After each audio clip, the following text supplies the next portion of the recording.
Bonjour madame, bonjour à toutes. Notre groupe se compose de 3 membres. Je suis Chang et les autres sont Ling et Thuong. Aujourd'hui, nous allons vous parler du développement durable. Comme vous pouvez le voir à l'écran, notre sujet d'aujourd'hui est le Vietnam pourrait-il atteindre tous les objectifs de l'agenda 2030. Notre présentation est divisée en 4 parties. Premièrement, je vais parler de l'introduction de l'agenda 2030. Deuxièmement, mon ami Ling va présenter les succès limités de la mise en œuvre de l'agenda. Et ensuite, Thuong va parler de la réalisation et les défis pour procéder l'agenda au Vietnam. Et enfin, c'est le qui. Alors, maintenant, je vais commencer par quelques informations sur l'origine de l'agenda 2030. Depuis la fin des années 80, les inquiétudes environnementales de plus en plus se multiplient. Par exemple, la pollution de l'air, la fonte des glaciers, la désertification, la marée noire, les feux des forêts, etc. Tout cela menace l'extinction des espèces animales et végétales. Donc, dans ce contexte préoccupant, une question se pose. Comment satisfaire nos besoins sans compromettre la capacité des générations futures? Pour pouvoir y répondre, le 25 septembre 2015, les 193 États membres de l'ONU ont adopté un programme de développement durable à l'horizon 2030, intitulé Agenda 2030. Ce programme englobe les 3 dimensions de la durabilité, économique, sociale et environnementale. Il se compose de 17 objectifs de développement durable, autrement dit 17 ODD et 169 cibles. Ces ODD s'appuient sur les progrès accomplis dans le cadre des objectifs du millénaire pour le développement adoptés en 2000. Cette idée porte une vision de transformation de notre monde en éradiquant la pauvreté et en assurant sa transition vers un développement durable. L'agenda 2030 est un plan d'action concret et couvre 5 domaines clés: personnes, planète, prospérité, paix et partenariat. Il souligne l'importance de l'élimination de la pauvreté et de la faim sous toutes ses formes. Il met l'accent sur protéger les ressources naturelles et le climat, préserver la biodiversité de notre planète. Et pour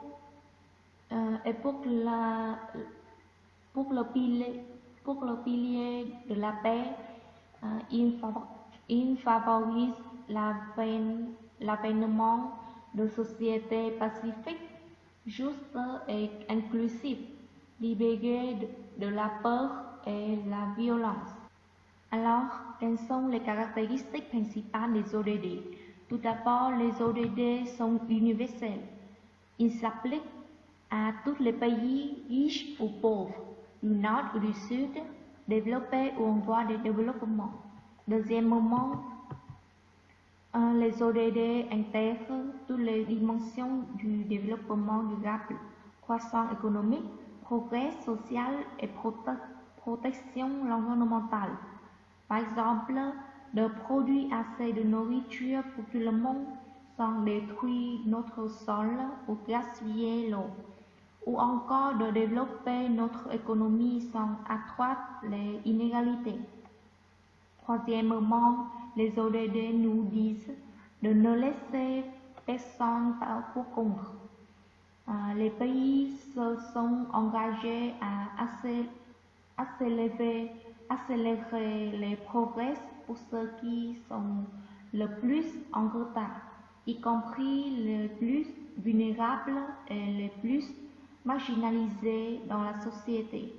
Et enfin, les ODD nécessitent la participation de tous,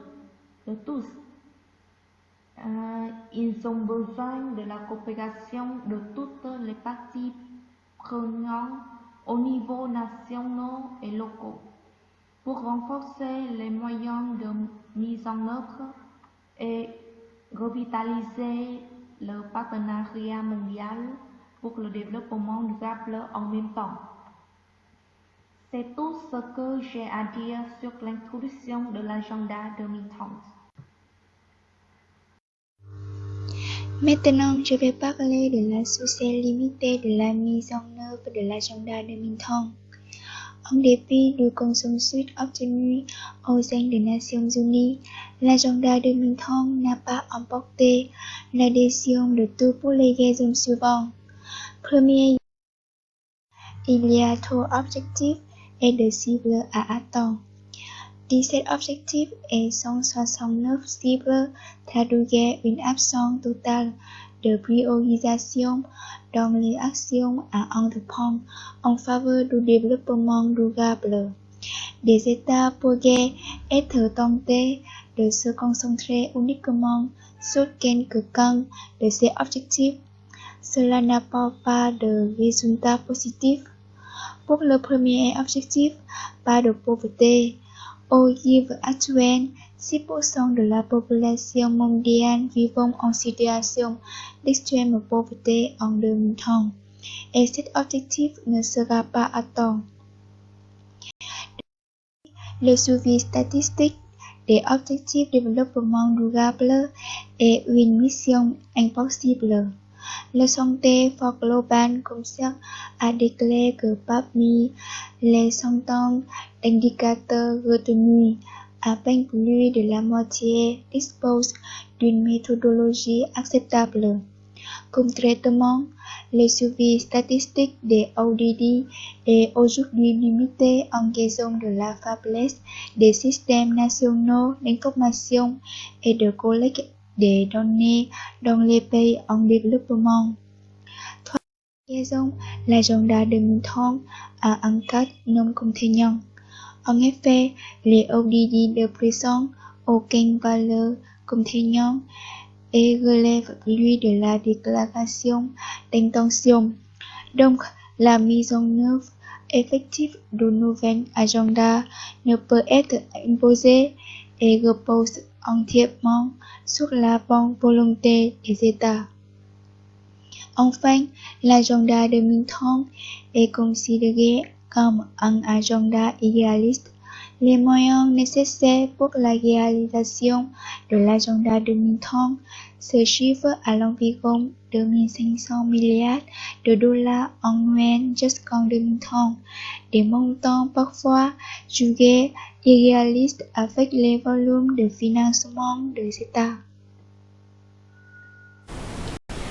Pour continuer la présentation, je vais vous parler de l'agenda 2030 au Vietnam. Pour atteindre tous les 17 objectifs atteints, le Vietnam a divisé le processus de la mise en œuvre des objectifs en 3 étapes chacune 5 ans. Voilà la première étape, la deuxième et la dernière étape. Chaque étape comprise des cibles différentes et concrètes, comme ça nous pouvons assurer la capacité de remplir des objectifs de développement durable en 2030. Alors, qu'est-ce que c'est les missions de chaque étape?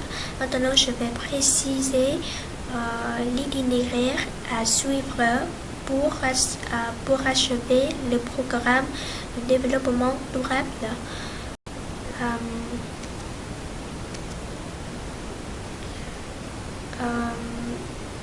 S'agissant de l'objectif fin zéro,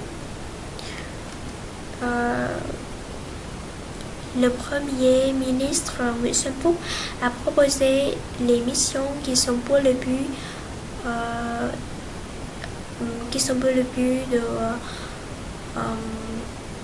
d'éradiquer la faim,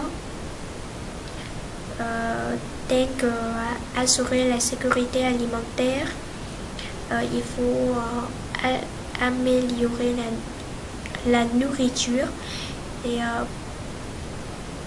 promouvoir le développement durable. Et selon cet itinéraire, le Vietnam résout fondamentalement le problème de la faim en 2020.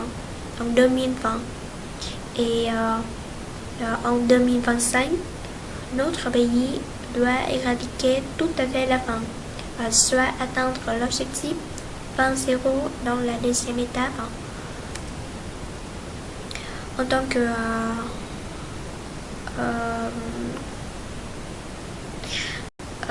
l'éducation dans les premiers 5 ans, 100% des enseignants doivent atteindre le niveau standard de la qualification de formation et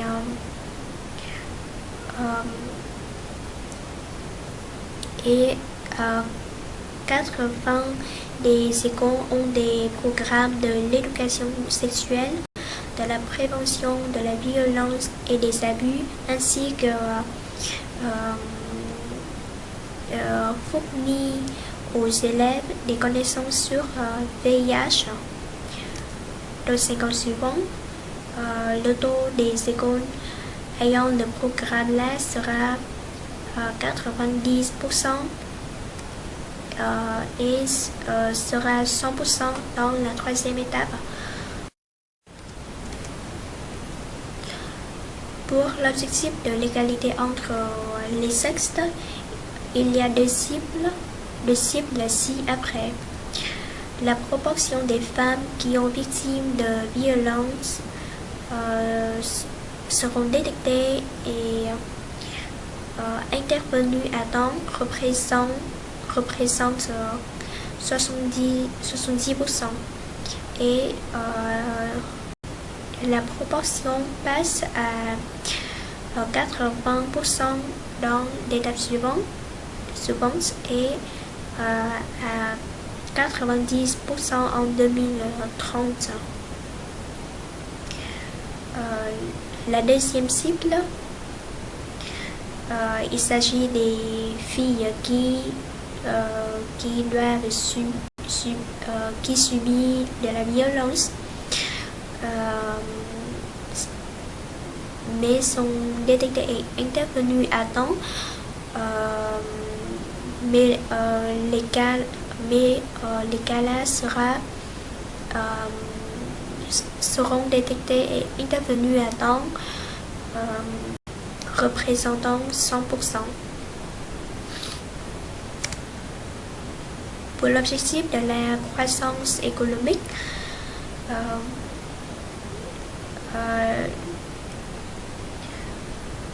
voici les vitesses de croissance pour chaque cible.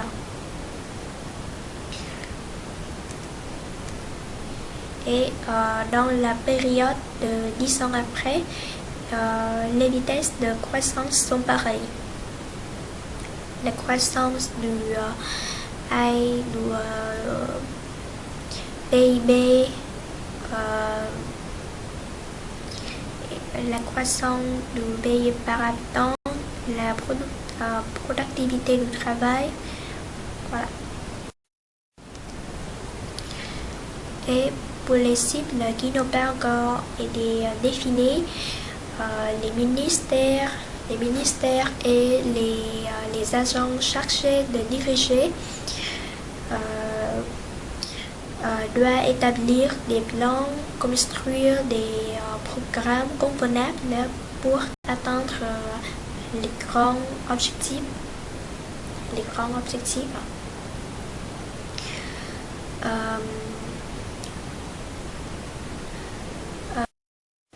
Jusqu'à présent, le Vietnam a obtenu des résultats significatifs. 5 objectifs atteints.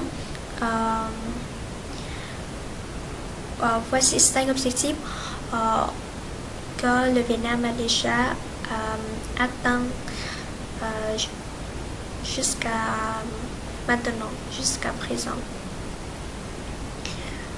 pas de pauvreté, dangereux, bonne santé et bien-être, égalité entre les sexes et partenariat pour la réalisation des objectifs.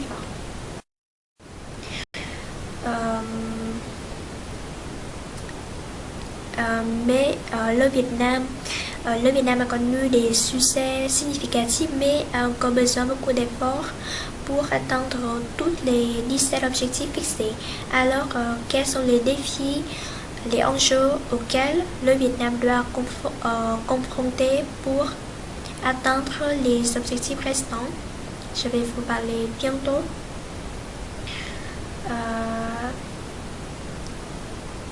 Le premier défi, le changement climatique s'aggrave. Le changement climatique est devenu plus visible avec des catastrophes naturelles plus fréquentes causant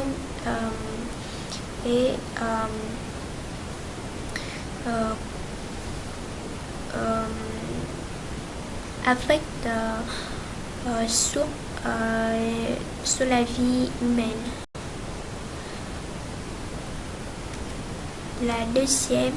Le deuxième défi, les ressources naturelles se dégradent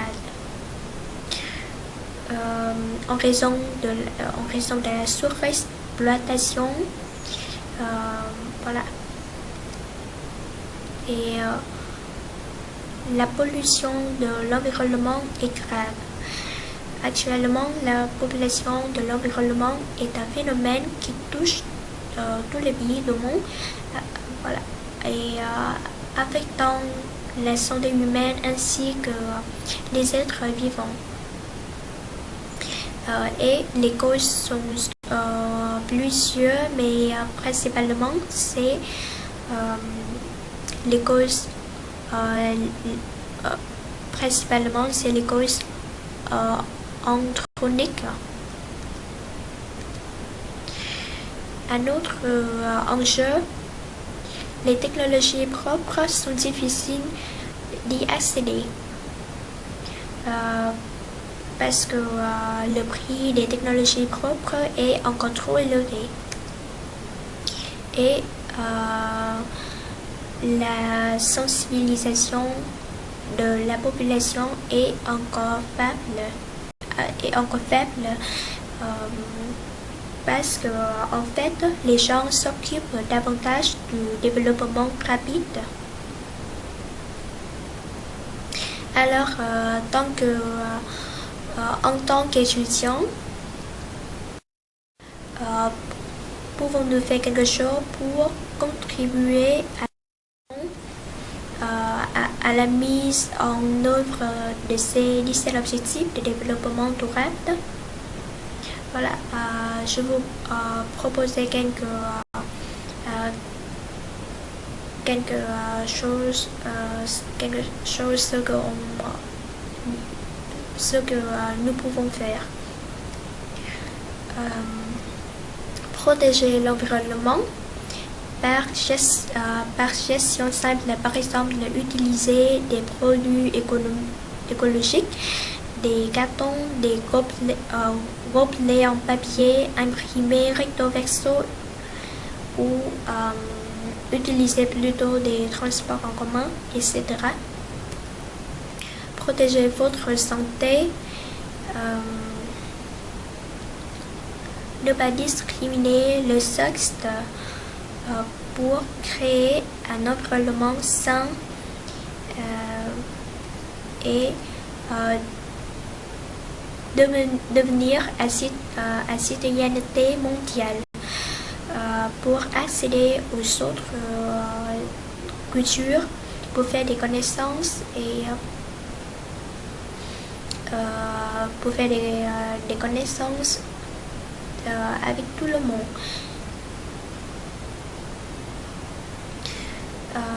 Voilà, et je pense que et il y a plein d'autres choses qu'on peut faire.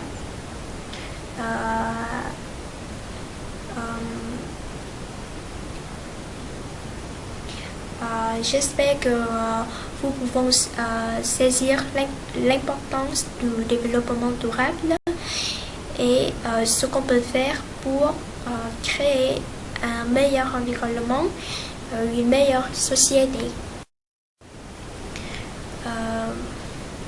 Et la dernière partie, quiz.